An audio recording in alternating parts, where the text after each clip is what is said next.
YouTube, Instagram, and Facebook. YouTube will be like live relatively shortly after. Sounds good. All right. So, welcome back to the Ghoul Friend Hour, everybody. I'm your host, your ghost host, Morgan Fezza. And today we have a really, really awesome guest. I'm going to pass the torch to you. Do you want to introduce yourself? Yes, hello everyone. I'm Natalia Wolfman, also known as Natalia Rose Wolfman.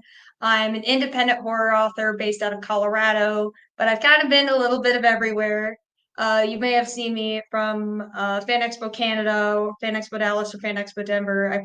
I presented at multiple of those events.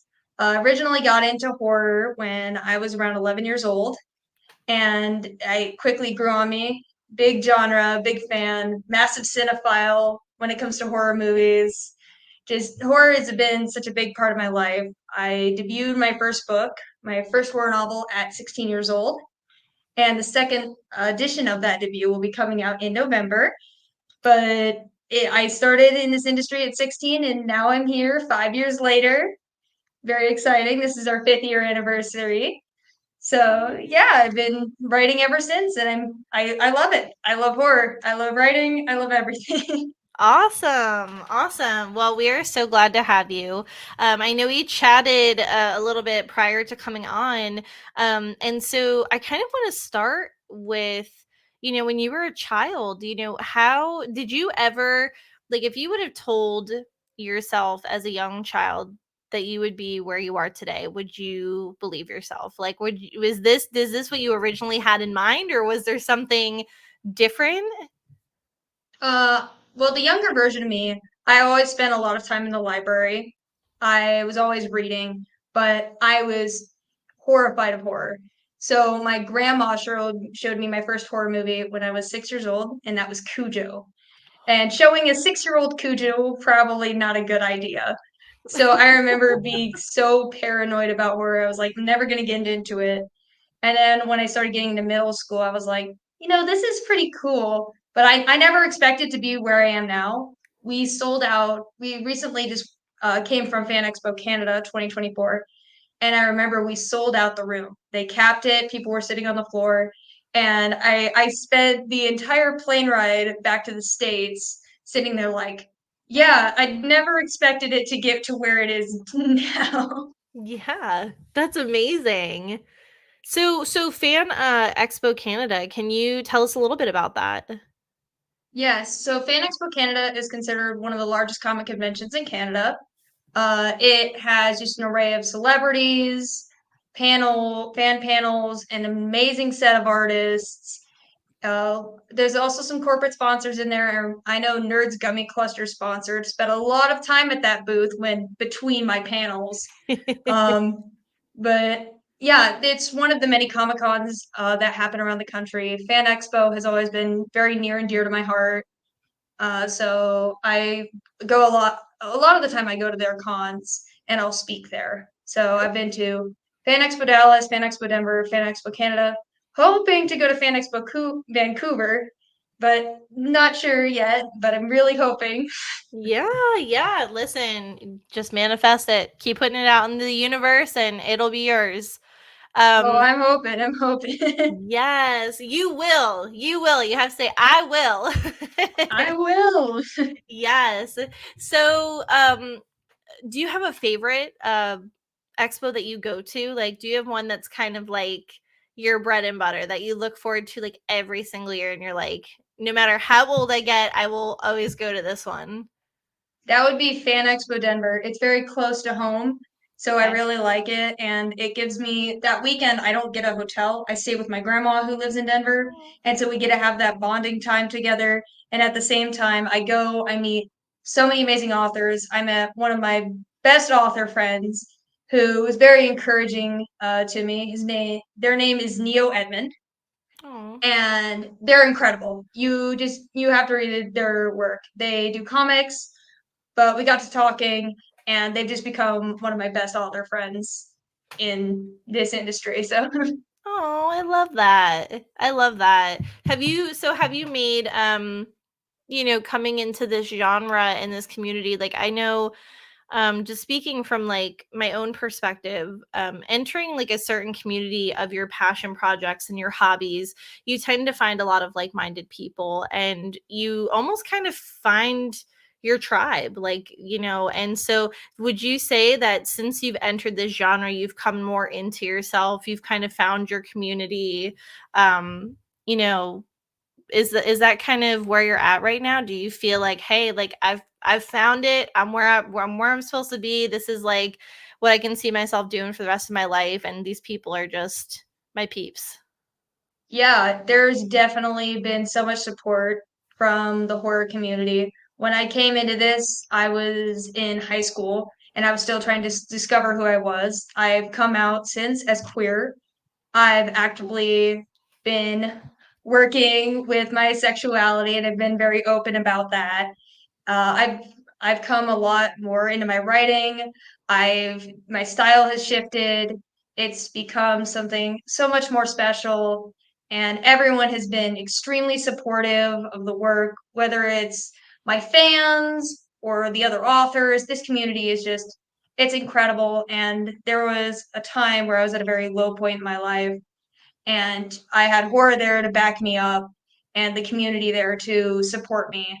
And it was incredible. And I don't think I could still be here today if I didn't have that community back me up because genuinely, I don't think I think I would have quit writing during that point if I didn't have such a supportive and amazing tribe and community that is the horror writing community. Yeah, absolutely. And that's beautiful to hear. I just think the reason I asked that is because I feel like it just speaks volumes. So when you finally find your passion, it seems like you also seem to find your community with it. And you start to surround yourself with people who get you, and people who, when they get you, make you feel, you just feel better because you're not masking, you're not hiding things, you're not feeling like you're not genuinely, authentically yourself. And so, I just think that's so important for our listeners to hear, because I'm sure there's a ton of people that are listening to our podcast that are, could be in a similar position, trying to figure out what road they're going to take next, and maybe don't have the courage quite yet to do it, or, the courage to kind of step out into the light and say, this is who I am. And I mean, excuse my language, but fuck it. Like, this is just, it is what it is. And you can either take me or leave me. So I think that's a beautiful thing when you find your community. Um, Yeah, and this is why I always keep my DMs open for any up and coming writers. If they need advice, they need someone to better read, need somebody to sensitivity read. I always have my DMs open. Just shoot me a DM and be like, hey, this is what I'm working on. I need some advice. I need some help. I am always more than happy to respond and help out wherever I can. Yeah. Yeah, absolutely. And I think that's wonderful, because I do think today's youth, this is kind of a topic that I wanted to get your pick on, being that you are younger, and I noticed that a lot of our younger generation, imposter syndrome is a huge thing amongst, I know it doesn't discriminate and it hits everybody at a certain point, but I almost feel like I'm hearing it so much more often from our younger generation. And is it something, what were some struggles that you faced? Did you ever face imposter syndrome? And, how did you deal with those challenges? And like, what were some healthy ways that you kind of overcame those to get to where you are today? Well, one of the main challenges I faced started coming in when I got my first interview in 2019. I remember thinking, like, I'm not supposed to be here. This is not where someone my age should be. Someone my age should be, sitting on their computer playing Minecraft with their friends instead of, being here. I struggled with that for quite some time. And it was just after I queried the woods and I got rejected by an agent based just purely on my age. And Really? it really did hurt. It had that imposter syndrome. I got the rejection immediately after they read my email. They said, "You're too young for the industry." And I remember I was like, I'm not so I struggled with that for a while. But I had an amazing support system And my dad said something to me. He said, "You write for you. You don't write for the industry. You don't write for anyone else. You don't write for the fans. You write for you. If one person reads it, and I've lived by that ever since, and I live by the idea, if you publish a book and one person reads it and they love it, then you've done your job. The point of writing is that you write for you. You do not write for anybody else." Yeah. And that's amazing advice. That's really, really good advice. Because I do think, again, I hope the younger generation that's listening does not think that I am picking on them, but it's more so because the younger generation is our future, and making sure that they're well taken care of and that they, you know, mental health wise are doing okay, and they know how to deal with rejection, and you know don't just quit after they get hit once. You got to get back up. And so I think it's important for them to hear that, because that's another behavior that I always feel like I see, is that we live in such a digital social media age. There's a lot of stuff being done for reasons other than ourselves. So whether it's content, or whether it's just simply wanting to be liked better, or, I feel like a lot of people fall into that trap of, I'm going to publish a book, I'm going to get TikTok famous, I'm going to write a movie, I'm going to do this because it's going to bring me fame, and it's going to, I'm going to please all these other people. And I think being a people pleaser and looking for that validation in others is one of the most dangerous traps that you can fall into. So I think that younger people need to hear that.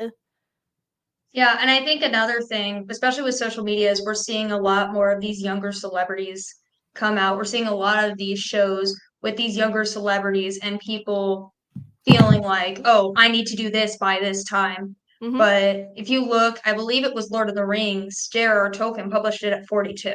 You are doing just fine. Just because I published up young doesn't mean it's the same path. Everyone has their own path that they're going down.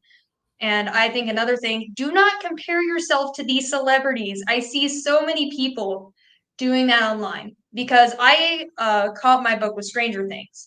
And I've seen so many people be like, oh, but they're doing this. Oh, maybe I need to do something like that. Or what can I do to get noticed? I'm like, calm down. You're going your own path. If you cross paths, that's wonderful, Yeah. but you can't keep doing this. And I think another thing is that we fail to consider parasocial relationships are starting to come back a lot more. Yes. I study clinical psychology. I I knew, I had was like, I feel like that TikTok where that person's like, somebody cooked here. I'm like, she knows some things. I'm like, she is wise beyond her years. So I knew Yeah, something I was I'm there. I'm I'm getting my degree in clinical psychology, You and we go, just spoke girl. about this in my class that people are starting with after COVID, people began needing that social interaction, and so they became very attached to these people online, and it really damaged these kids because I read an article the other day that talked about how teens spend more time consuming media on their phones than they do socializing, eating and drinking, and taking care of themselves. And it's a scary statistic because you're sitting Very. there and you're like, man, maybe I fall under that. I think people need to understand that sometimes it's okay to put down your phone for a little bit, go take a walk outside. That's all right. But you can't get attached to these people online because then it becomes dangerous. Yeah. Yeah, I agree with that. And you are right, because truly looking at it, like, it's almost hard to remember a time before COVID, where that wasn't a thing. And I feel like it maybe was a little bit, but not as much as I see it now. And it's something like I feel like me and my husband are always like catching it, and we're like, "Oh my gosh, like they're just getting younger and younger." And like it's a constant, there's just constantly things going on, or news headlines about something to do with Instagram or TikTok or Facebook. And I'm just like, oh, I don't know. I don't know. That's It why makes me sad. I always say, don't get any social media until you're 16.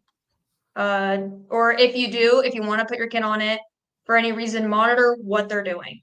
Yeah. I was on Discord very, very young. I got on Discord and I'm sure everyone knows the name Discord. Is And when that I the was video game? Discord is an online video game messenger. But Okay. the amount of times I was underage and I was having these older people DM me, I knew how to take care of myself and I was able to block them. Mm, But it's it's dangerous. A lot of these kids don't know. They're still growing up. They're still discovering their identities. And I think social media is both a blessing and a curse okay. because it's like these kids are able to understand more about their identities. They're able to discover more, find a part of themselves maybe they thought they didn't know, maybe a fandom. You know, you could be on Tumblr finding a fandom blog, but you could also be on Tumblr, having somebody be really creepy. I think there True. definitely needs to be that like monitoring, or we need to bring back computer science classes where we can teach kids, hey, don't, this is dangerous. Don't do it. Okay. Yeah. I agree with that. I do agree with that. I I kind of want to know, especially because you are so young. And honestly, I'm very impressed that you entered this industry as young as you did and you carry yourself so well. Like I would think that you were like just if I didn't see your face, I didn't see anything and just talking to you, like I would think you were well into your 30s. Like you carry yourself very well. You talk so wise and mature and so, I kind of want to know were and I'm sure this might be a dumb question, but what was your fear level kind of diving into this at such a young age? And like, what really made you take that step forward that propelled you into just turning this dream into emotion? Oh, I was horrified. I remember I wrote The Woods originally when I was 14, and I remember sitting on it for 2 years, like, I'm not touching this. It's gonna be published when I'm way up into my 30s. And I just eventually I kept thinking about it and thinking about it and thinking about it, and it kept nagging at me. I was like, this is what I want to do. I want to put it out there, and we'll see where it goes from there. I definitely didn't expect it to blow up the way it did. I didn't expect to be speaking at the largest comic convention in Canada. I That's didn't expect awesome. to be a guest at Fan Expo Denver. I didn't expect any of this, but it was definitely very scary at first because you're sitting here and you're like, I'm going into this industry really young, and you have these other horror authors who are going in their 30s or their 50s, Yeah. and you're like, I'm 16. I'm super young. At one point, I was the world's youngest horror author. Mary Shelley was the youngest at 18, and I published mine at 16. Now Oh, that's so cool. I think it's another horror author now who's 13, and I don't know. He probably won't see this, but I want him to know that I'm very proud of him because that is a very big step to take. But it's Should we give definitely him a been little something shout being very. out? What do you remember his name? No, I know he's from Toronto though, Okay, so if we have a because 13-year-old horror author from Toronto, shout out, kudos. shout out to you. Yeah, I'm very proud that I'm seeing a couple more younger people come into the industry, but it's definitely scary. Whether you're doing it, I don't know if I've said it already, but big cinephile here. Whether you're going into film, whether you're going into writing, it's horrifying because you're very young and you're like, are people gonna like me? Where are people gonna get weird about it? Are people going to feel uneasy reading a book from a child. After I published my debut, I remember my mom passed one of the copies out to one of her coworkers, and they didn't finish it.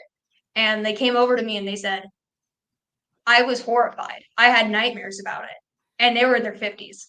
And I remember sitting there, I'm like, that terrifies me because I am significantly younger than you, and you're coming up to me telling me you had nightmares about it.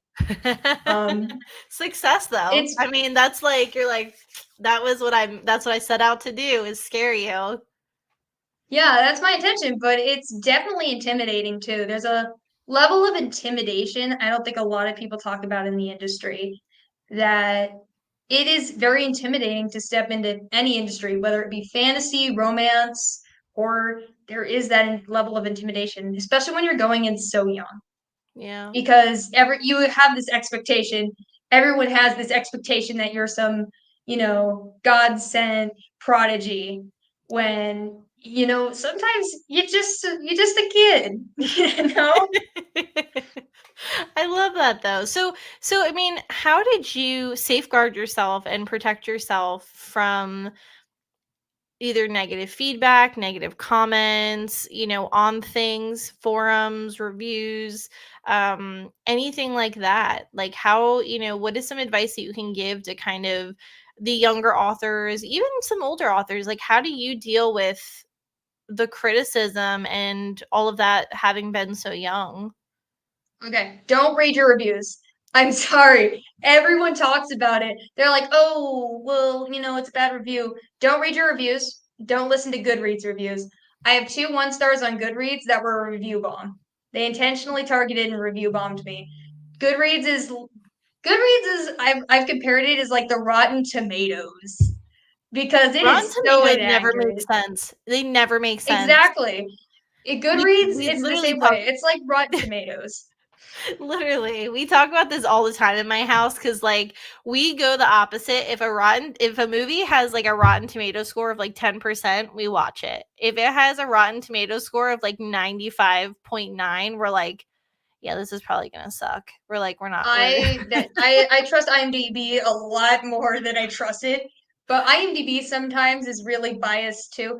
I think Letterboxd, if you're gonna look at movie reviews, you gotta check Letterboxd because Oh, I people are didn't gonna know that be was an brutally option. honest on there.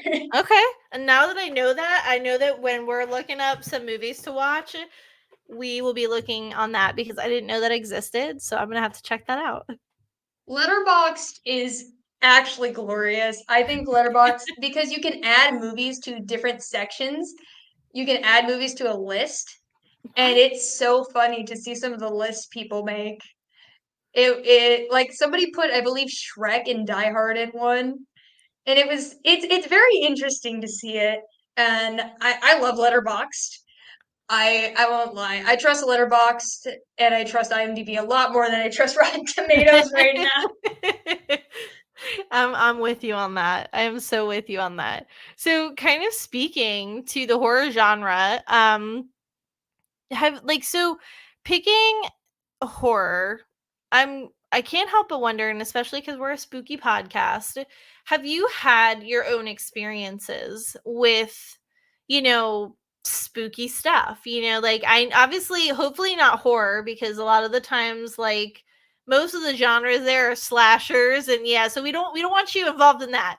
But like have you had cryptids or, ghosts, those kinds of things? Not that they're much, much better. Nobody wants to be haunted by anything. Yeah, well, spirituality's been a big thing in my house.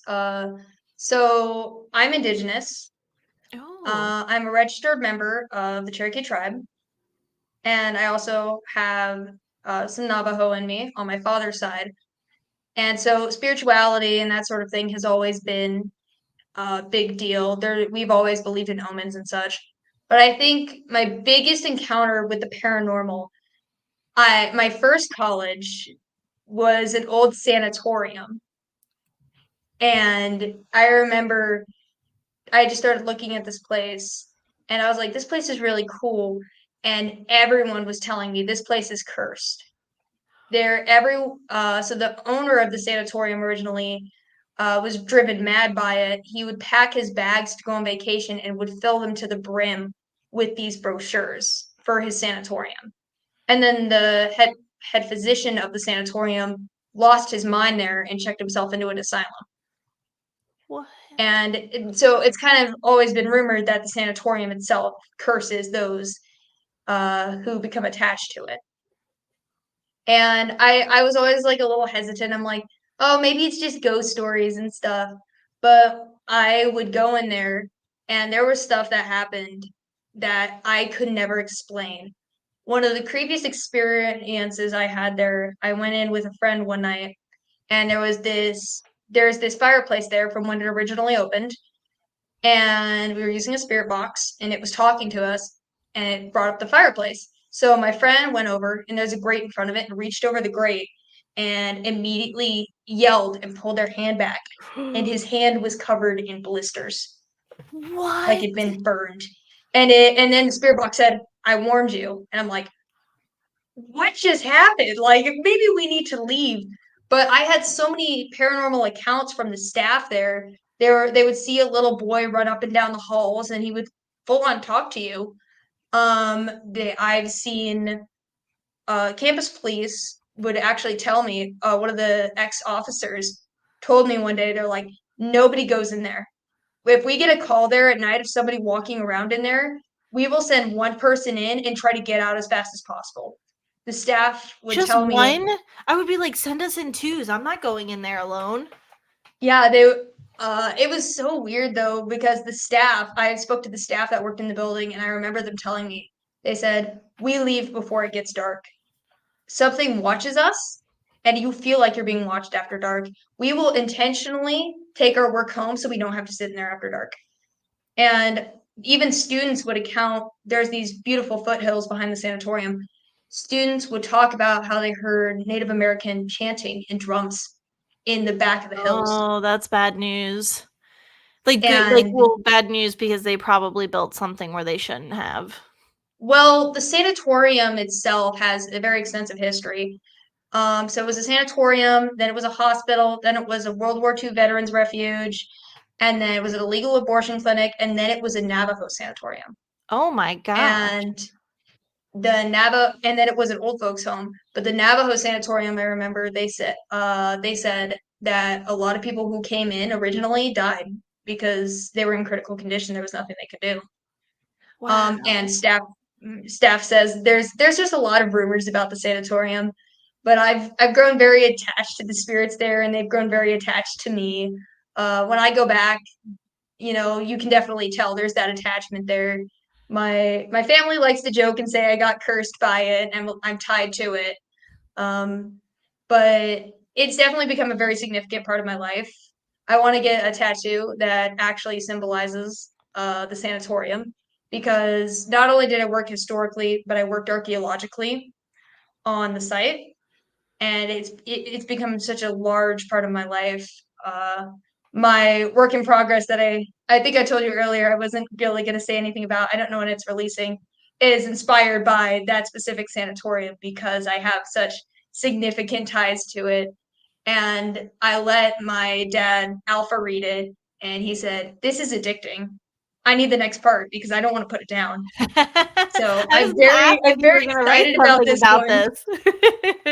That was literally gonna be my next question because I'm like, I'm just listening to your stories, and I'm like, oh my gosh, I'm like, what is gonna happen? I'm like, what is she gonna tell me next? I'm like, because the freaking fireplace, that was a plot twist, and I was like, oh my gosh, I thought he was gonna say like he got his hand grabbed or like when you said he pulled back a handful of blisters, I was like, I need a book on this, so I'm hoping that you're It working on was it.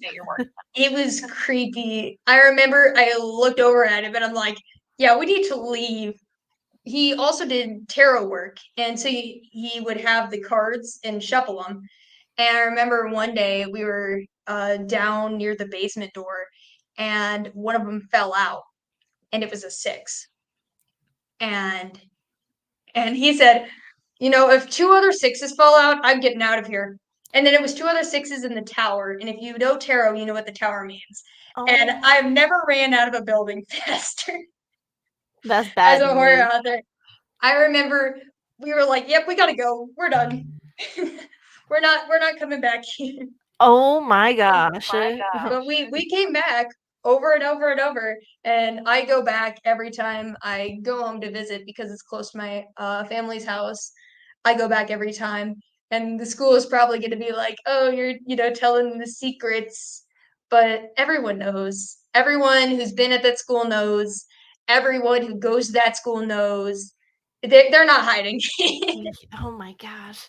It's just so crazy. Like, that's like I've been to asylums and I've investigated a couple places, but what I thought was really neat that you mentioned, so I've been sensitive since I was a little girl, and that's kind of where this podcast started. So I've been to locations where it's like Jekyll and Hyde. Like during the day, don't feel anything. It's not heavy, but it's not great. But Hmm. then as soon as that sun starts to go down, it turns into a whole other ballpark. It's a whole other creature. So I thought it was really interesting that you described it like that because I'm like, I know exactly what you're talking about. And that to me is terrifying. Yeah, it's definitely, I've been in there during the day, but once it starts getting later in the day and the sun starts setting, everything, it just comes out. I've been in there once after dark, with permission from one of the staff members who was there working late, and she said, "You can be in here as long as I'm in here." And I heard like scratching at the doors. I'm like, "This is not stuff you would hear during the day. This is not. This place has such a different vibe at night. They actually have motion lights in this bridge between two buildings, and the lights will go on and off on their own, like someone's pacing back and forth." And they've said they've seen a doctor pacing back and forth between the two buildings. It's an entire thing. It's very, very interesting. I love the building though. It's my precious baby. I post about it all the time on my Twitter. All the time. I'm like, I'm back here again. I shouldn't be, but I'm back. I love that. So do you ever do investigations? I haven't done investigation in quite some time. I would definitely do one at my new college because my current college where I am right now, they've done professional investigations and they've had some pretty interesting evidence. So I'd probably investigate here at some point, but right now I'm trying to get my own horror writing done, and I will investigate, but I'm kind of loyal to my sanatorium, to be honest. That's great. That's great though. So, let's chat. I know we kind of talked about you loving horror movies. So I had mentioned one that we were kind of talking about before, and I was like, all right, I need to bring this up and ask you. So it's called In a Violent Nature. Oh my God, Have you seen it? I've seen. Yes, it's incredible. I love it. It was like, I don't even know. It's very well done. It's very Yeah, creepy and it's very well done, and it definitely puts a big twist on things. You can definitely tell it was inspired by certain things. Definitely Friday the 13th inspired, 100%. but to see that kind of flipped perspective was very interesting. I love that idea of the flipped perspective. And I heard they're making a second one, and I am so excited. Well, you know what I thought was crazy about In a Violent Nature was my brother in law was like, you have to watch this. So we did. And the first time watching it, what I didn't catch or realize is the movie, I won't give away the ending, but after you watch the movie, it's supposed to leave you with the feeling of being hunted. Like that was Yeah, the and goal of the movie. I think that definitely comes a lot from the perspective and the camera work because you're seeing this through the eyes of a killer. Yeah. And there's a couple of horror games I know that do a couple indie horror games I know that did that same thing where it feels like you're being hunted. My favorite one is Duck Season. I don't know. I know that was a big VR game a while back, and it has that same vibe. And I remember watching it, and I was like, "This is really good." I love Duck Season. I'm so biased. I don't think I ever saw that or played it. So it's a It's game. it's inspired off of Duck Hunt, and it's a VR game, and you can watch the playthroughs online, and it's very, very interesting. I love Duck Season. And there's so many endings you can unlock with it, but it has that same feel that you're being hunted. Okay. And I think there's definitely a psychological element in there because a lot of the times, we as humans think we're the apex predators. We're top of the food chain. So to Mhm. see ourselves being hunted, then we start getting that sense of paranoia, that sense of anxiety, because we think we are kicked into fight or flight. And I think that's one thing that In a Violent Nature does well with the camera angles, is that we're seeing it from the perspective of a predator Hmm. compared to prey. True. Because a lot of horror movies, we see the prey and we get to know the prey. We don't get to know the predator. And now we're seeing it from the eyes of this predator, and we're like, who's next? Who's going to be the next one? We're seeing it from a perspective we don't usually do. And I think we brought up long legs earlier, and I think that's another thing with long legs, is that we're kind of seeing that kind of predator prey relationship unfold in real time. And it's what makes it so brilliant, is we're seeing that predator prey go back and forth. And I think it what makes Longlegs so creepy is the fact that you can't tell if it's supernatural or predatory. Like, if you know what I mean. Like, he comes off pedophile-ish, so you're not yeah, sure if this is gonna be like a Buffalo Bill or is this gonna be like I don't even know what to compare that to. like supernatural, like it, Like, yeah, like kind It, of that's that perfect. supernatural So, yeah, watching. so, like, It versus, like, an actual, like, real life, like, serial killer kind of vibe. So, that threw me for a loop because it was giving you, like, the ick while simultaneously, like, scaring you supernaturally. Well, I actually learned something about the film. I don't want to spoil the film, so I can't say it. I'll probably tell you. I can probably message you after, because there's something really cool about the film, but I don't want to spoil it at all for anybody, because it's a spoiler. But the film itself was very well done, not only from that, but the directorial stance. So, if you haven't seen the film, there's a scene with a 911 call, and it flashes the crime scene photos, which Mhm. is very unnerving to see, because slowly but surely, as the call progresses, the photos get faster and faster and faster and faster and more gruesome. And so it's kind of that suspense and that buildup that really, messes with your mind, because you're like, oh God, this Yeah. is horrifying. You're watching this crime unfold in real time. And I think that's another thing that's very good about it, is that it's unfolding in real time. You're watching it like it's happening in real time. But back to the kind of the ick thing, I watched a horror movie that's pretty had that same feeling. It's called Gothica with Halle Berry. Yes, Halle Berry, oh my gosh. That's one of my favorites, And and nobody understands my love for it. I love it. It's my It's such favorite a good horror movie. psychological thriller. It is so good. Yeah, if no one's seen it, you have to watch it. I will warn everyone, it is a little triggering, because it does mention themes of sexual assault. But it is so beautifully done. The camera work's amazing. It messes with you, and you're constantly stuck. Is this real? Is this fake?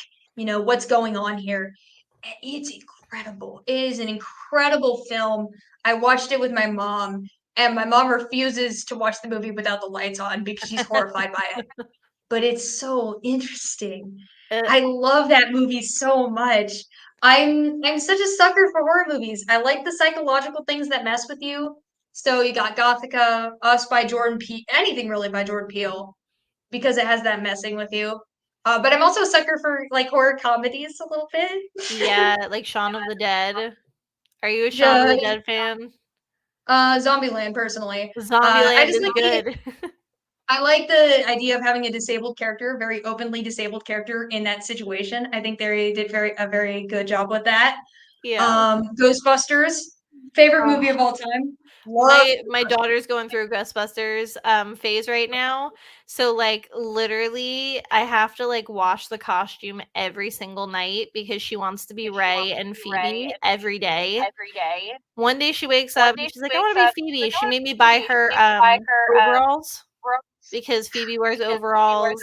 I'm like, "Oh my gosh." She's like, "Can I get glasses? Can I cut my hair?" I'm like, "Are you still gonna be into this in a couple months?" I'm like, "'Cause we can't cut you Phoebe hair, and you can't live out of overalls if this is like can't throw out your wardrobe uh, and stay in overalls for the rest of your life if this is a little phase." But Ghostbusters is a classic. I love Ghostbusters, and there's There's such good themes of autism and neurodivergence there too that are pretty brushed over. Yes. Because you don't really notice them at first until you actually start watching it again and you're like, yeah, that's really good. I've met some of the cast. So my first experience with Ghostbusters, I was 10 years old. I was at a Comic-Con in San Antonio and the cast showed up. They surprised everyone. They had the actual Ecto there and it hooked me. And I've been a fan of Ghostbusters ever since. I'm a diehard. I have my massive Ghostbusters flag in my apartment. And then I've met two of the newer cast members, and I'm in love with them. I've Oh. met two of them before, and but I mean another horror comedy I like is Sleepaway Camp. I know it's kind of like horror comedy, but I know we were just talking about it, and it's Yes. funny because the room I'm in right now is named Sleep. I named it Sleepaway Camp, so I've been on a kick with Sleepaway Camp recently. I love it. I love it. Like we said before, it's a classic. If you haven't Oh, it seen is. Sleepaway Camp, you have to watch it. It's so good. I love Sleepaway Camp. Genuinely, it's a good film and it's very interesting. I'm a big fan of Sleepaway Camp. It has a good plot twist. It has a It, very it definitely does good. unnerving plot twist. Yeah, I like summer camp slashers, but then at the same time I hate them because they're so overdone. Yes. It's a love-hate relationship there. You know, I love summer camp slashers and I hate summer camp slashers because I'm like, they can either be really good, like the first Friday the 13th and then the second one, and a little And then bit you of get, like, iffy with Jason some of X, them. and you're like, "What are we Yeah, you doing?" get like Jason X and you're like, what is this? We don't need this. Or the Return to Sleepaway Camp reboot. We didn't need a Yeah. reboot. No, It was iconic. it was just good the way it was. I agree. I will say, I don't know if you've seen these, Fear Street is, Oh like, my god, don't get me started. oh my gosh, Fear Street blew my mind. I was not prepared for the show to be that good. I mean, it's not like it is a show, but, It's a like, trilogy. yeah, It's like, a so movie trilogy. it's so like, it was so good, and, like, I was expecting from, like, watching a little, like, trailer, like, I was like, "Oh, this is like a Goosebumps vibe." It was a lot more mature than a Goosebumps vibe, and I was like, "Yes, this is so much I yes." will I will always give it up to the second film. I'm sorry for being like so anti summer camp slasher for a while. You gave me hope. You gave me hope for the future of summer camp slashers. Yes. There was, Hush is one that's still at the top of my list. It's a must watch for Halloween. Really, really good. Um, One that's based off true crime is The Haunting of Sharon Tate. I I don't haven't know. seen that one yet. I've seen it on my feed. I just haven't watched it yet. It Haven't is gotten just, around like, to it. spooky. Like, it is, like, to know that it's based off a real event that happened, and I just think the Manson family already freaks me out. Um, I watched it, and it just left me feeling like I had to look over my shoulder. And so that was a really good one. What was the other one I was gonna say? So it was Hush, Haunting of Sharon Tate. There was one more. We said Fear Street. And I feel like there was another one that I saw, and I was like, "This is probably the best one I've seen in a little while," and I can't remember. Yeah, it slipped my mind. But those are my, like, oh, my comfort movie. So, like, the comfort horror movie is, Final Girls. It's Oh comedy, yeah. but, like, kinda like it has, like, a rom-commy vibe because the mother-daughter relationship, like, they're just, like, that sensitive, soft, like, makes you wanna cry, and then at the same time, you're like, "Oh my god, this is gory." Like, it's a slasher. I love horror comedy. I really do. My book, I have a character he's based a lot on me. So very classic 80s vibes because I love the 80s. I love 80s slashers and The Woods takes a lot of inspiration from a bunch of 80s late 70s, early 90s horror movies. But he definitely is that smart mouth, kind of horror comedy character, the comedic relief, and he's my favorite. I'm biased. I have favorite characters. I'm gonna try and fix my. I feel like there's an echo again. Hold on. Oh,